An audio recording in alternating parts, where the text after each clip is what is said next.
กราบสวัสดีครับมาพบกับผมสมาร์ท1416วันนี้ก็ทุกคนเห็นฝนไหมครับ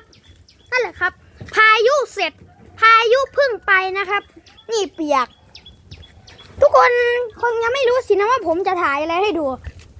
มันเป็นสิ่งที่ไม่น่าเกิดขึ้นมาได้ง่ายๆหรอกครับ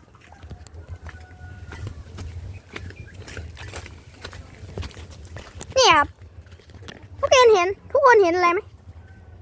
หลังคาเปิดว้าวมันเป็นโอกาสที่ไม่ได้พบเห็นได้ง่ายๆเลยนะครับเนี่ยว้าวหลังคาห้องน้ำใครจะถามว่าพายุแรงไหมเหรอครับก็แรงอยู่นะก็แรงนะครับถ้ามันไม่แรงหลังคาจะเปิดได้ไงน้ำอย่างเยอะเ